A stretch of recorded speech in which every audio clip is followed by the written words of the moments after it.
She gave him everything: love, loyalty, and life itself. For cesarean births, endless sacrifices. But when fortune finally smiled, he chose another woman, one not born of flesh, but of water. And from that moment, his blessings began to drown. This is the chilling story of Amaka, the woman who built a home from nothing, and Chike, the husband who traded love for a river spirit's embrace, only to realize too late that some beauty comes with a curse. The day Amaka met Chike at Og Beat Market in Enugu, he was a young man with big dreams and empty pockets. He was fixing phone chargers under a faded umbrella, wiping sweat with the back of his hand. She stopped, watched him solder a cable with shaky focus, and smiled. "Do you ever eat?" she teased. Chike laughed shyly. "If customers pay on time." Amaka bought 2 meat pies and a packet of water. They sat on a low bench behind the pharmacy as trotro buses honked and traders shouted prices. They talked about dreams, his electronics shop, her passion for fabrics, their desire to leave poverty without losing kindness. Months became years. They married in a small church with borrowed chairs and rented clothes. Their first apartment was a single room with cracked walls and a window that whistled at night. They ate Gary with groundnuts on difficult days, and on better days, Indomie with egg. They learned to count blessings like coins. When Amaka got pregnant, money was worse. Chike's kiosk got robbed. She hid her fear and kept working, hawking Ankara bundles from shop to shop, learning which colors moved fast and which customers liked to buy on credit. The labor was hard. Doctors rushed. Voices faded. "Emergency cesarean," someone shouted. Amaka woke to pain stitched into her belly and a tiny cry beside her. They named their daughter Chidinma. God is good. 3 more children came, each by cesarean section. The scars on her stomach formed a map of survival. The doctor warned after the 4th, "No more pregnancies. Your life is precious." She nodded, holding the baby close and whispering a prayer of gratitude. Chike's fortunes rose slowly. With Amaka's savings and a small loan, he rented a small shop for repairing TVs and decoders. She helped paint the walls, labeled parts in neat handwriting, and told customers, "My husband is the best in Enugu. He will fix it." They celebrated small victories, paying rent on time, buying a second-hand generator, replacing the mattress that hurt their backs. Neighbors called them the couple that hustles together. Even when they disagreed, they prayed and forgave before sleeping. But the seed of restlessness grew in Chike. Sometimes he stared at the shiny cars on Independence Layout and sighed. "When will my own day come?" "It will come," Amaka said, rubbing oil on his tired palms. One step, then another. One afternoon, she brought jollof rice to his shop. He barely touched it. His phone kept buzzing. A customer? A supplier? She brushed off the worry, gathered the children for evening devotion, and thanked God for protection. On Sunday, the pastor preached, "Guard your heart from strange fire. Not every open door is from God." Amaka bowed her head and prayed for her home, without knowing why tears pricked her eyes. That night, Chike lay awake scrolling his phone. A message flashed, "Come by the Lakeside Hotel. We have an urgent VIP repair." He typed back, "On my way," and slipped out quietly. Amaka, half asleep, reached for him and touched only cold air. She turned to the wall and whispered, "God, keep him." The whistling window sounded like a warning. The Lakeside Hotel glowed like a brag. Loud laughter spilled from the bar, and a perfumed breeze followed well-dressed guests through the glass doors. Chike felt small in his faded shirt, but held his toolbox like a shield. "Room 209, the receptionist said after a brief call. "She's expecting you." He rode the elevator with a pounding heart. The corridor smelled of lilies and ocean wind. How could a hotel smell like the sea? He knocked. The door opened to reveal a woman in silk, skin gleaming like moonlit water. Her eyes lingered, amused, and the corner of her lips tilted up. "You must be Chaik," she said. "I'm Zara. My TV keeps going black." He stepped in, flustered. The room was rich with gold accents and a painting of waves. He knelt by the TV, unscrewed the back panel, and tried to focus. But Zara watched him like a song he couldn't ignore. "You're good with your hands," she said softly. "A man like you deserves better tools, better life." Chaik's throat dried. "I manage." "It's not easy." "Why manage?" She handed him a glass of water that tasted faintly sweet, like rain. "Some people live. Choose life." The TV flickered on. She clapped lightly. "Excellent." She counted cash, more than the job required, and slid it into his palm with her fingers lingering. "Buy yourself something that makes you remember you are a king." He left with money and a scent that followed him home. He told Amaka nothing. Day bled into day. Zara called again. "My decoder. My sound system. My company is lonely." He went. Each time, she added a gift, a watch, a phone, a crisp shirt. Each time, he told himself he was only being appreciated. Each time, he returned with a part of himself missing, though he couldn't name which part. One night, after they slept together for the first time, a dream seized him. He stood on the banks of a river. The water rose and formed a woman's shape, eyes blue and deep, voice echoing in his bones. "A debt begins." He woke shaking. Zara kissed his forehead and hummed a tune like a waterfall. At home, Amaka noticed his distance. "Are you okay?" "Work," he said shortly. "Big clients now. Don't stress me." She swallowed questions. During morning prayers, she reached for his hand. He pretended to yawn and checked his phone instead. Zara's gifts multiplied, and so did Chaik's arrogance. He changed his wardrobe, upgraded his shop signboard, and snapped at the children for touching his cologne. He began comparing his small home versus Zara's suite, Amaka's Ankara versus Zara's silk, the busy noise of his house versus the quiet luxury of a woman who spoke like rain. That Sunday, he skipped church. Zara texted, "Come. I miss you." He went, leaving Amaka to sit alone with the children, whispering prayers that sounded like apologies. That night, thunder rolled.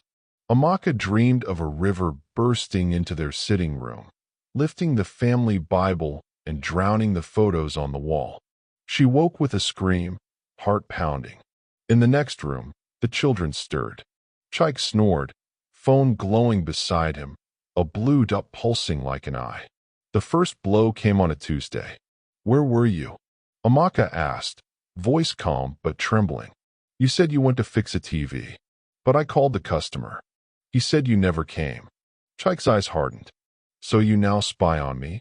"I'm trying to understand. You don't eat with us. You come home late. The children miss you." She broke off, wiping a tear. "Is there another woman?" He laughed, cruel and short. "You, who used to sell wrappers from stall to stall, now interrogate me because money is smelling on me? I stood by you when nobody believed in you."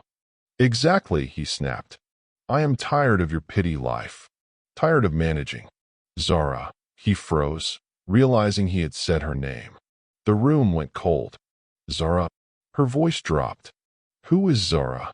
"A woman who knows class. A woman who doesn't smell like pepper every evening. A woman who—" Her palm landed on the table, firm. "Don't you dare compare me with your sin." His hand flew before he even thought. A sharp slap. The children screamed from the doorway.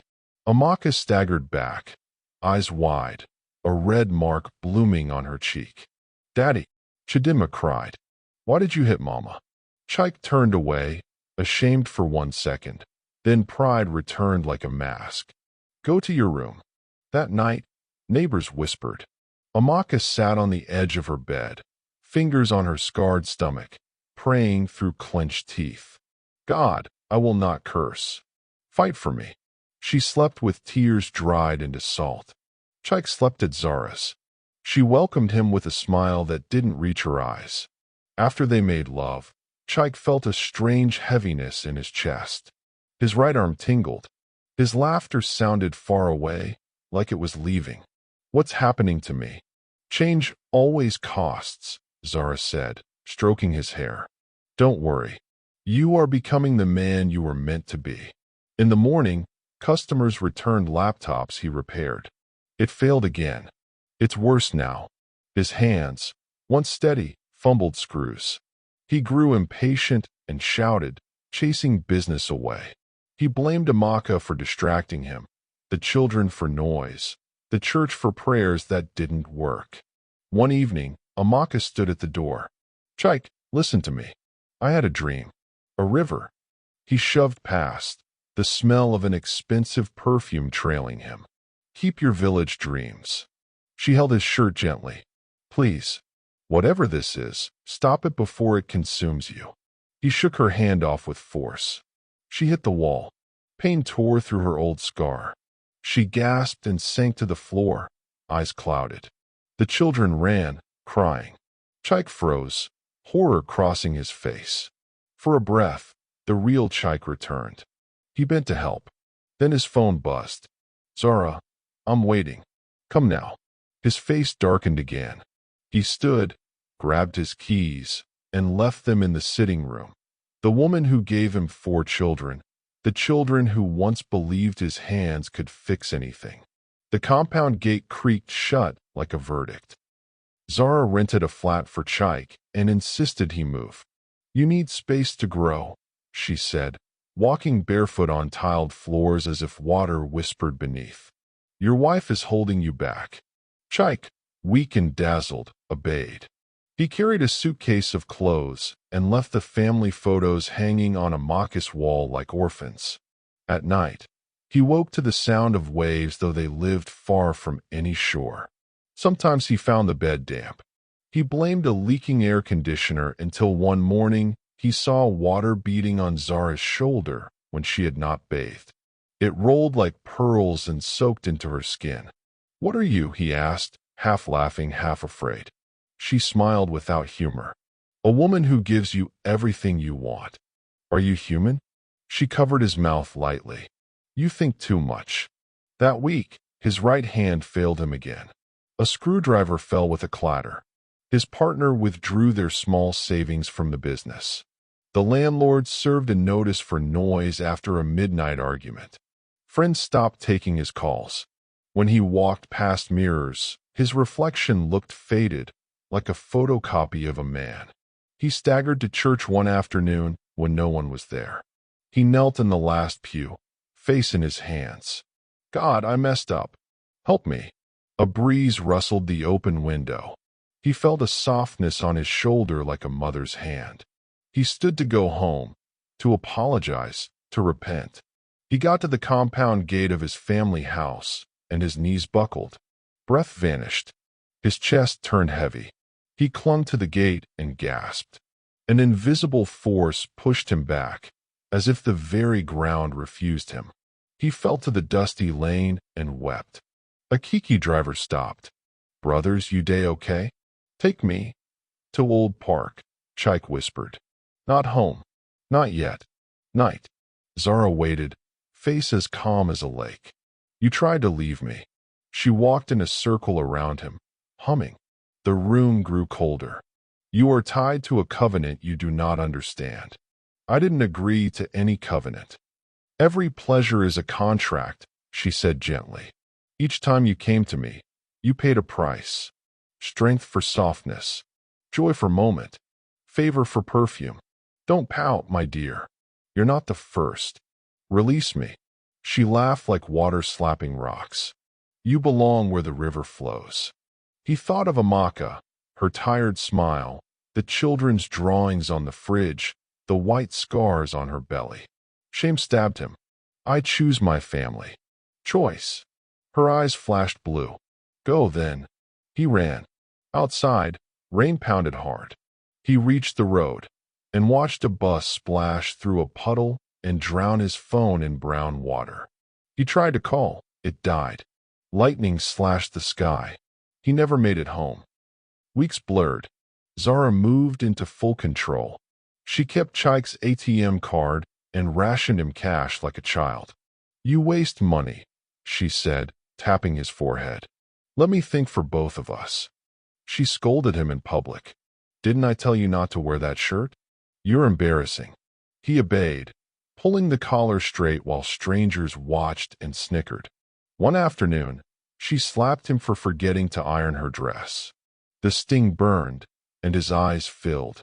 He, who once raised his hand against a faithful wife, now swallowed pain and whispered, "Sorry."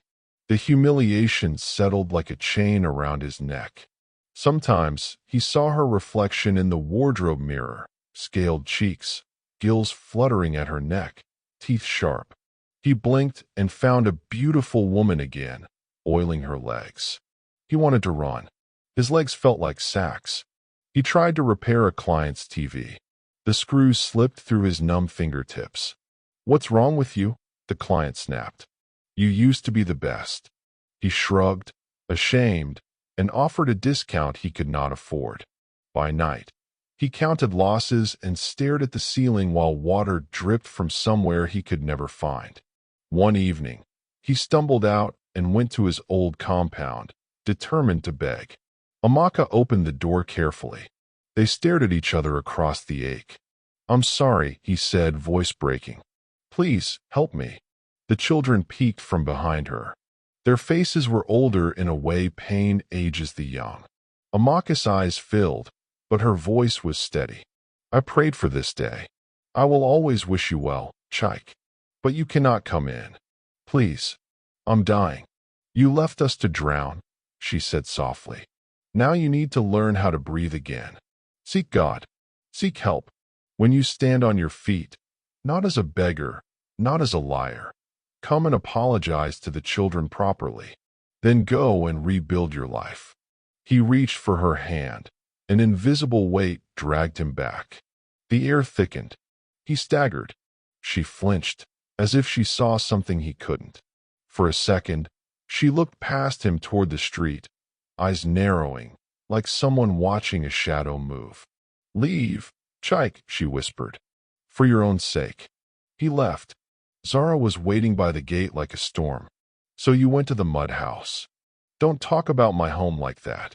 She raised the cane, a thin silver rod he had never noticed, and struck the ground. Water sprayed from dry sand. "Your home is here."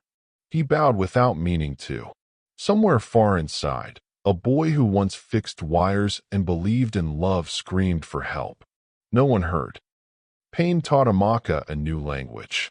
She spoke it with patience and purpose. She poured her grief into work, photographing her fabrics in natural light, creating a simple website, offering home delivery for busy clients. She stopped hiding the scar on her stomach and began to call it what it was: proof that love had walked through fire and lived. A customer introduced her to a corporate buyer in Abuja. "Your taste is clean," he said. "Can you handle bulk?" She smiled. "By God's grace." She hired 2 assistants, then 4. The shop grew brighter: white paint, potted plants, a cold dispenser.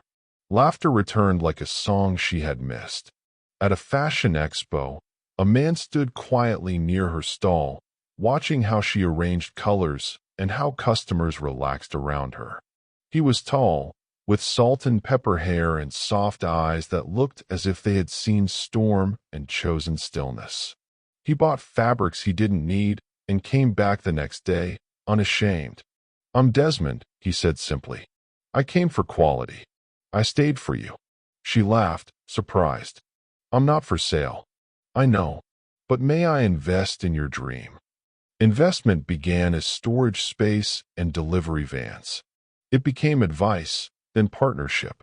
He honored her boundaries, never pressed, always listened. He sent textbooks for the children and never tried to be their father without their permission. Slowly, their hearts opened. One evening, as the sun spilled gold through the shop, Desmond found Amaka wrapping the last order with careful fingers. "You do everything with tenderness," he said quietly. "Even the tape hears respect in your hands." She swallowed. "Do I deserve tenderness?" "Yes," he said, "especially you." They walked by the Polo Park Mall on Sunday evenings, ice cream melting too fast in the Enugu heat. He told her he had been widowed for years. He had chased money and found it cold at night. He said he had prayed for a woman whose strength was also gentle. "You don't need me," he smiled. "That's why I want to be here." The children called him Uncle D. They waited for his corny jokes and shared popcorn during movie nights. He never raised his voice. When he disciplined, he did it with fairness and asked forgiveness if he went too far. Amaka watched and learned that love could be quiet and still be mighty. A contract came, supplying uniforms to a chain of schools in 3 cities. Then another, costumes for a TV series. Desmond stood back, applauding. "Take the stage, Queen." Months later, under the mango tree behind the shop, he knelt with a small ring. "I don't complete you," he said. "You are already whole. But I promise to protect your wholeness like I protect my own. Marry me." Tears slid hot and grateful. "Yes," she whispered. They wed quietly. The photos glowed with honest light. No borrowed chairs this time. Only faces that had stayed true. News reached Chike like distant thunder. He sat on the edge of a bed that smelled of river and watched the picture on his cracked phone. Amaka in a simple gown, her children joyful, a man beside her who looked at her as if she were a rare sunrise. Chike's chest hurt in a way that had nothing to do with Zara. He whispered, "I have become a shadow," and the room answered with the sound of waves. The night it ended, rain started without warning. Not a storm, something deliberate, like a procession. Zara paced the living room, barefoot, humming a melody that bent the air. "You look different," Chike said, voice raw. "I am going home," she answered. "The harvest is complete." He staggered back. "Harvest?" She turned. The beautiful mask fell. Scales glittered. Her hair flowed like black water. Her eyes, blue and endless, held no mercy. "You signed with your body. With every visit, I took what you offered." "What did I offer?" "Strength, joy, favor, honor, name. You gave them freely." She tilted her head. "And you brought me a place to live for a while." "No," he whispered. "I didn't know. Men rarely do." She lifted the silver cane and drew a circle on the tiled floor. Water rose from inside the circle as if the earth had sprung a leak. It spread, cold and swift, filling the room inch by inch. Chike clutched the sofa, teeth chattering. "Please," he begged. "Spare me. You were spared long ago, by a woman who covered you with prayer," Zara said. "You threw off that covering." He fell to his knees, the water at his waist now. In his mind, faces flashed. Chidinma's bright smile, the boys' drawings, the Bible on the small table, Amaka's tired but faithful eyes. "God, help me." The door burst open, the landlord and 2 neighbors, shouting, "Water is coming from your flat. Are you mad?" They stopped dead. The room was a shallow pool, though the corridor outside was dry. "Help me," Chike cried, reaching out. The neighbors tried to step in and froze, fear pinning them back. The landlord whispered a prayer he barely remembered from childhood. The water rose to Chike's chest, his neck. He gasped and thrashed. Zara watched, unblinking. "Why?" he choked. "Because the river corrects imbalances," she said simply. "You were given a kingdom and chose a mirage." He sank. The last thing he saw was a ceiling light wobbling like a moon in water. The police wrote, "accidental drowning." The neighbors said, but the floor was wet and the roof didn't leak. The story became a caution told at beer parlors and bus stops. He drowned on dry land. Amaka heard the news in the shop. She sat down slowly, palms on her knees. Tears gathered, not for the man who hurt her, but for the boy he had been, the boy she had loved. She whispered, "God, have mercy." That evening, she told the children the truth with tenderness. They cried, then held each other. Uncle D cooked jollof and made everyone eat a little. Afterward, he led a short prayer that was mostly gratitude for protection and the grace to forgive. Months later, business expanded again. Amaka stood at the window of her new office, watching rain wash the street clean. Her phone buzzed, a new contract. She smiled, signed, and looked at a family photo. Her, the children, and Desmond, faces relaxed, shoulders touching. She touched her stomach, the map of scars that told the story of survival, and whispered, "What the enemy meant for evil, God turned for my good." In the distance, thunder rolled and faded. Somewhere unseen, a river found its path back to sea. In the end, the river returned what it had taken, and Amaka rose from the pain that once tried to bury her. She lost a husband, but found peace. She lost a home, but gained an empire.